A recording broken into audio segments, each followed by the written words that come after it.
Beware, you're in for a scare. From the pages of R.L. Stein's best-selling books comes a brand new series of Goosebumps videos. Videos that will creep you out, freak you out, or simply make you laugh your head off. Hello, guys. In this crazy, rainy, stormy night, Paparina actually gave us the next Goosebumps book, and it is Ghost Beach. Of course, you can figure that out from the title and look at the nice little thumbnail I created. Fun fact: when the day of, the day of it, I actually had, in quotations, a dream. It was a nightmare. It was a dream. And then all of a sudden, we had some Goosebumps monsters showing up, and like, oh, when I was in the car, I was like, what the frick? And then all of a sudden, when I stopped and was talking to this one guy, Slappy showed up right behind him. He's like, hee hee hee, and I just went, poof, poof, poof, poof. Yep, and then I shot both his eyes out. He was able to regenerate himself a little bit, and didn't. Just know, there is no such thing as horror. There is no such thing as nightmares with me. I will shoot to kill. And Slappy didn't have any eyeballs. On to the freaking video. So anyways, we're here to talk about the differences that is in the book and what is in the episode. And interesting enough, this is one of the ones where I could actually tell you that the episode did it better and meant stuff that Paparina said, what the frick, guys, you could have done this, you could have done that, you could have wired this a little bit better. I'm pretty sure that they did a good job on this. I think more mystery, and they hinted at, oh, there's ghosts, and they're just like trying to. Was it like a mystery? Nah, it wasn't not like a mystery. It was like, yeah, they just made it ghost. It was a ghost story. It wasn't mystery. It was a ghost. So anyways, I'm going to run down this and then run down what happened in the episode. In the book, we have Jerry and Terry, a brother and sister. Oh yeah, Sadler, not Sandler, Sadler. Rats. And it was summer at their cousin's house. I put grandparents, but no, they're cousins. And in the episode, yeah, just a nice little fun fact before I even go to the episode part. In the episode, they cleared up things and said, yeah, they're cousins twice removed. Very distant cousins. Look at that. They already showed, look at that. The episode already proves that, yep, they actually did some little bit of tightening and making sure that, hey, it's flowing smoothly. We're writers. Suck it.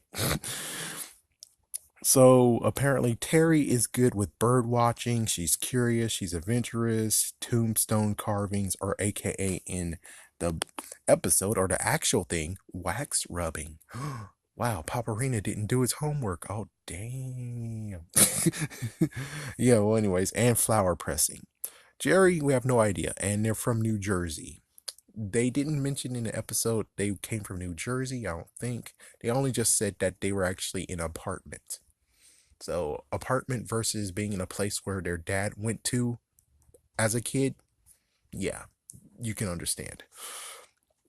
So anyways, it started with, they reminisce about a beach grave nightmare with zombies. And that was, of course, a few months ago. It's kind of weird how he didn't actually get to the point of being like, well, I had a nightmare of that and I still went. It's like, yeah, pretty sure if you had a nightmare of that, why in the world did you still go? But of course, it's months later. It's not like it was a week ago. It was months later. So we have the two kids, they're exploring the graveyard, and the colonists that was there were in the 1700s. And of course, there's also a freaking cave. So they go into the cave a little bit, and then, well, they got scared by a kite. A goofy kite scare. Bad kite. Bad kite. Bites. bad. Oh my gosh, that's a freaking damn tongue twister. So we get introduced, and, well, looks like we have another one of those that's like, yeah, they only were able to hire 4 kids, not 5 in the episode. In the book, we have Sam, Louisa, and Matt. In the episode, we actually just have Sam and Louisa. Matt got screwed over, just like in, what was it? One Day in Horrorland? Yeah, the brother and sister got to stay. The friend got kicked to the curb. It's just so you know, sometimes they just don't have kid actors, or they have to write out a person. Who knows? Maybe Matt wasn't even needed. I'm not sure. I guess that's an interesting new take is, was Matt even needed in it? And technically, if they're all three were just joking around and crap, I guess writing wise, it was a good move. That's like, yeah, we don't really need him. Versus in One Day at Horrorland, it would be cool just to see one more kid getting scared the crap out of. So they say that a ghost lives inside the freaking cave. We have Jerry and Terry going in the woods for some flower searching, some white flower that's very pale and stuff. And well, they found a dog skeleton. Note in the episode, they never even went into the woods. The woods was cut from the whole entire story. Instead, he found a dog skeleton in the beach. Yep. So let's see. Sam and Matt actually scares a little bit, scare them off, and then they talk about dogs and ghost talk, where dogs actually can sense ghosts. They explore the beach. They actually have one chapter of where they're fishing, which again they cut that crap from the episode because the fishing chapter might not even be needed for the story. So they're good when it comes to doing incisions. I mean, like, what needs to stay, what needs to go. Jerry actually lost his beach towel, so apparently he snuck out and he saw a light in the cave. I think he never saw his beach towel ever again. And the cousins say that, yeah, so the older cousins, Brad and Agatha, they actually both said it was an optical illusion. The Aurora Borealis. So the two decided to look into the cave. There was bats there, and then they found a bearded man.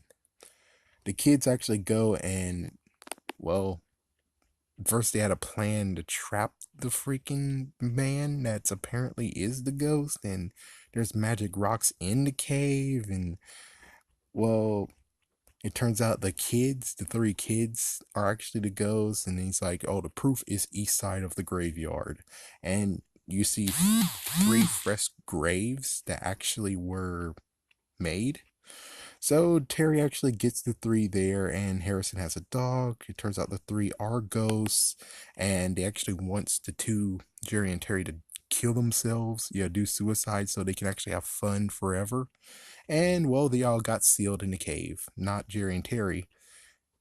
Harrison, I'm not sure. It's like, Harrison, I'm not sure. It's weird. In the book, you don't even address where Harrison went. So the two went home, and well, the dog actually followed home too. And the dog started barking at the cousins. Uh-oh, the cousins are ghosts too. Now, as for the status of the two kids, I'm going to leave it up to you guys because the kids know that they're ghosts. Now, here we go. We're going to the episode version. In the episode version, it's not friendly to PETA. Beware, PETA. You're in for a horrible scare. Okay, so they start at daytime, and Terry's doing wax rubbing, and she's actually rubbing the tombstone of Harrison Sandler. That's right, Harrison Sandler. And it says after the blah blah blah blah, it says like right at the end, last sentence, his spirit lives on forever. Oh my gosh. And apparently he's the first guy in America in 1642. Either I wrote it wrong, or I think he said the 1700s. So that means that in the episode, they actually picked an actual number, or he glanced over it. I'm not sure. I'll have to read the book myself someday. So apparently something's in the grass of the graveyard, and it's a scarecrow. Oh my god, scarecrow. No, it's just a Louisa dressed in some kind of weird thing, and Sam's there too, and they laugh. And let me tell you, their characters kind of remind me of the RPM Rangers, Gold and Silver, if I can jump off of the Goosebumps bandwagon and just, not bandwagon, the Goosebumps timeline or everything topic, and just go to Power Rangers, where it's like, yeah, just know they both suck. It's like, yeah, so these characters suck too. They're very dull, but on the other hand, if they cause lots of freaking stuff, and oh yeah, in the book it said the three actually terrorized and they killed dogs. So food for thought. It makes sense that they're actually kind of goofy, but they're goofy and somewhat like Broken Skull, but less Broken Skullish. I think that's what we can actually say about them. So, anyways, yeah, so Brad and Agatha, like I said, cousins twice removed. Sarah Louisa actually scares them and warns them about the cave that's at the beach. And we get to see dinner time. And it's kind of funny if you're in, it's like they actually add intricate things of where it's like, watching it again actually makes you say, we should have seen this coming. Because in dinner time, they actually are like, well, it's nice to have young folks around. And then they say how they cook too much. It's like, yeah, this time they cook too much. And she's like, oh my goodness, such a chore to cook because they're actually using old technology. Yeah, they're using old technology that's used with the pilgrims, I think. So yeah, that's like a big red flag of, oh frick, we can already tell that, yeah, they might be ghosts. Or on the other hand, they might just want to keep the lifestyle of what their relatives, their ancestors used to do, but no one does that. No one really does that unless it's fireplace. So let's see. Oh yeah, and when they were talking about Sam and Louisa and a cave ghost, Brad and Agatha actually just brushed him off, and then he said, "Oh, I gotta go read." And Agatha's like, "Oh, can I come with you?" And it's like they just ditch, he ditched the whole entire topic. Then we go to the next day. Terry is checking out seaweed, so instead of the flower that they're looking for, they compromise and say, I'm pretty sure that even though she likes flower pressing, we could actually say that since she's an interesting person and knows lots of knowledge, why not be interested in seaweed? So instead of the flower they're looking for, they moved it to the beach for seaweed. And of course, like I said, they found a dog skeleton. Actually, Jerry tripped and fell and found a dog skeleton. And Sam actually says that the dog was eaten. Oh, yep, PETA, prepare to be scared. No, most likely they'll be pissed and scared. Louisa caved, and yeah, after she's like, Sam, stop it. And she eventually caved and said, oh, Harrison did it. Yes, Harrison Sandler is alive, and he's the ghost, and you can tell that a dog can tell if the person actually is a ghost or not. And there we go. Jerry actually brushed the thought idea. Terry actually wants to know more about this whole ghost thing. And then Louisa points at the cave opening and said 300 years. And they mentioned that the light. Yeah, they mentioned about the light that was there. And then all of a sudden, Jerry saw the light instead of having to do the whole thing of he lost his beach towel. Oh no, he has to go out in the nighttime. And oh my gosh, there's a light right there he saw. It's like instead they cut that whole entire scene out and just be like, yep, there it is, right there in the beach. Only Jerry saw the light. None of them saw the light. There you go. We're done with that. Now we can go to dinner time. Part two. So they talk more about the whole Sarah and Louisa. Then he mentions a light, and then of course, you know, optical illusion, Aurora Borealis. Aurora? Oh God, not James Bond. Aurora Borealis.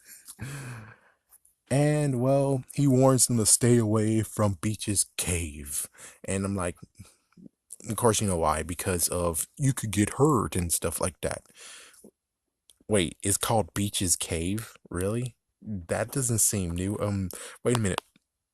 What's the name of this town?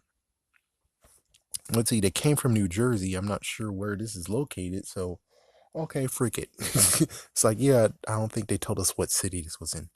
Okay, freak it. All right, let's see. Oh yes, Agatha is silent about this whole entire thing. Only Brad did the talking, and then at night they heard a dog barking. Something you didn't hear in the books. And then Jerry actually is like, yeah, I want to go check out the cave. Come on, Terry, you gotta check out the cave. I'm sleepy and I'm not that adventurous. Yep, notice what was in the book. In the book, they said she was very adventurous. In this one, she's not adventurous. So apparently, I guess Jerry took her actual trait. Yep. So Terry actually eventually got into it and actually got a little bit curious, and the dog actually stopped barking. She's hesitant to go out, but they were able to sneak out. And there were some bats, like what happened in the book. There were some bats, and then there's a torch.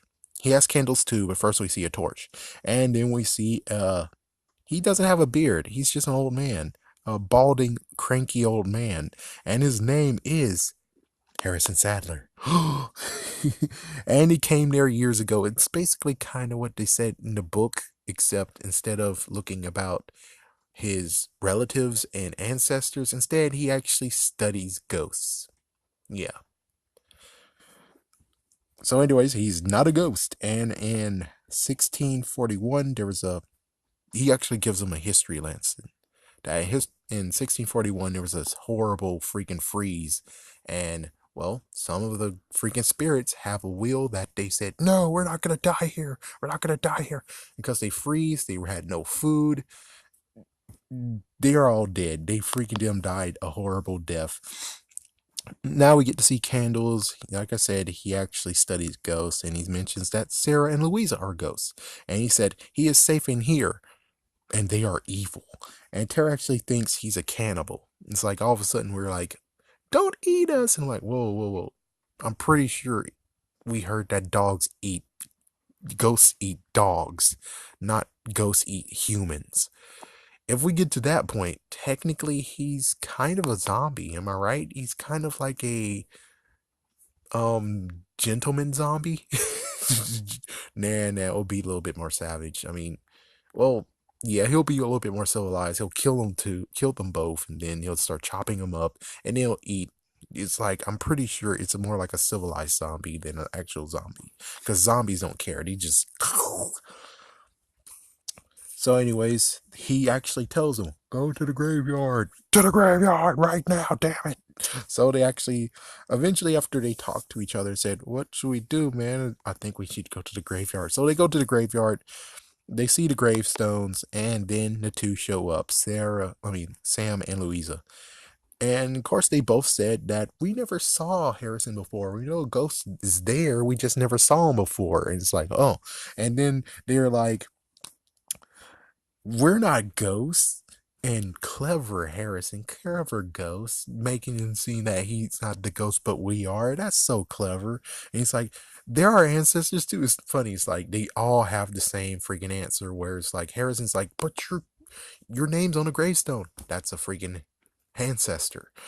Hey, Louisa, Sam, your freaking names are on a gravestone. Those are our ancestors.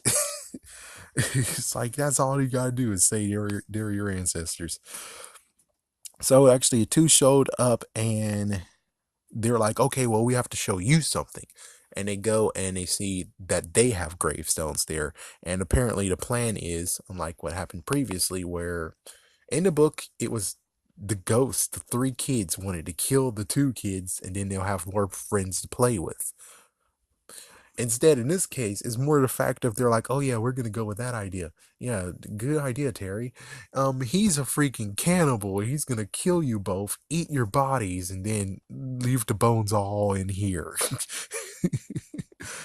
So the plan is, what we're gonna do is seal in the cave so he can't escape. And of course, reading the book is like, why the hell haven't you guys done it? You have years to do this crap. Why didn't you do it yet? Why in the world you're waiting? And they said, because we live here. If we do it and we fail, he can haunt us. He can haunt and harm our parents. He can haunt our relatives. He can come out at us with revenge because we failed. And see, people say the writers of Goosebumps TV show suck. Look at that. That's a decent explanation. See, they have brains. They can think. And people are like, oh, they totally suck when it comes to writing of the episodes. Yeah, well, here's exhibit like B or C if they actually know how to do crap. Anyways, the storm is coming. A storm is coming. Jerry actually gets them to come too, but they actually will watch like as if they're freaking Alan and Jumanji. They're like, yeah, but we don't want to go either. We're scared. It's like, no, come along. And they're like, okay, fine, but we're not going to do it. You have to do the heavy lifting and pushing. We'll watch from afar. So lightning struck, and then there was a confrontation. Harrison's now out there and said, oh, well, we're all here. and he has a dog. And the dog actually chases those two, Sam and Louisa, right into the cave. And Jerry knows it's like, whoa, whoa, whoa, dogs can detect ghosts. That's what you said. Oh my gosh. And then all of a sudden, we see that their faces change. And of course, those two will say, we never had a life. We froze. We fed. We were hungry. We died of starvation. It's not fair. It's not fair. And the thunder strikes again and sealing the cave. Weirdly enough, what R.L. Stein and what these guys done, the writers of the TV show, is they never actually concluded Harrison. All we know is that Harrison just stopped showing up. I mean, yes, the deal is done. It would be at least a nice thing of hearing, it's like, well, that is done. I'm off to go into another adventure, or I'm off to actually check out another paranormal activity or some kind of crap. Instead, no, he just doesn't show up anymore. And apparently he left his dog. Who knows? Maybe he died by the lightning strike and we never really knew about it. Well, in the episode. In the book, however, that wasn't what happened. Anyways, we get Brad and Agatha comforting the kids, and then all of a sudden we hear a dog barking. The kids open the door, and then all of a sudden we have the dog coming in and start barking at the two, Brad and Agatha. And you would figure, well, the writers did better with most of the stuff, except for Harrison. So they did right with these cousins that are ghosts, right? Nope. They actually reveal themselves. It's like, oh, that's just great. This dog just revealed our cover. Well, it's not dinner time anymore, but we can still have a late night snack, am I right? And dog looked mighty delicious, don't you think? I forgot about the dinner time. The second dinner time, they wanted lots of food, but she cooked so little. This time, the kids are safe, but the dog isn't. The dog is about to be cooked, man. The dog is about to be cooked. And she said, come on, kids, help me set the table. I know you guys are hungry. And that's how it ends. Oh my gosh. Yes, PETA most likely is freaking the hell out over there. That's dog abuse, abuse, abuse. It's like, well, I gotta admit though, it was a crazy twist because you read the book and you're like, oh crap, those kids are dead. Oh crap, those kids are dead. And then, nope, the episode actually turns and say, hey, that dog, man. I mean, you saw some dog skeleton, right? Oh yeah, in the book there was plenty of dog skeletons, in the woods. While episode wise, you only just have one in the beach. And crazy enough, we're about to have another dog skeleton. Hey, what's up, dog? So the dog is about to freaking be hot dog, or technically dinner. Oh my gosh, talk about they're gonna be freaking damn freaking out. I don't think they're gonna eat. Are they gonna really eat it? I don't know. I don't think those kids are gonna eat it, but on the other hand, considering those are ghosts and well, we don't know right now ghosts are cannibals because they'll be sophisticated zombies, but right now we don't really know what they're capable of. So we just end with this where the dog gets eaten. Oh my gosh, the dog is dead. The dog is gonna get butchered up. Oh my gosh. Oh my gosh. I think would have been cool is I know this is best to freak up, but what would have been cool was, when they cut out the ending and just go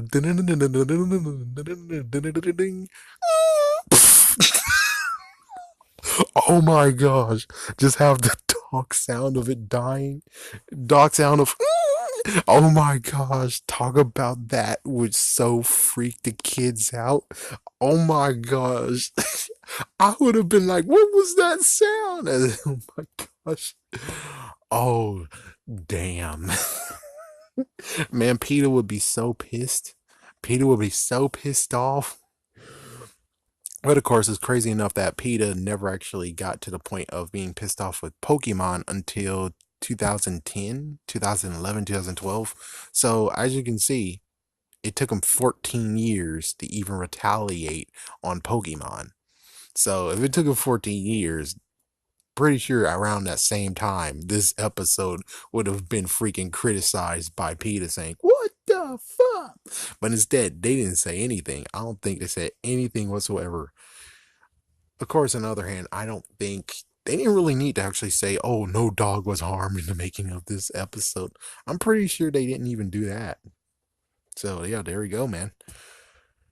Ah, too bad there's really nothing to play with this actual thing.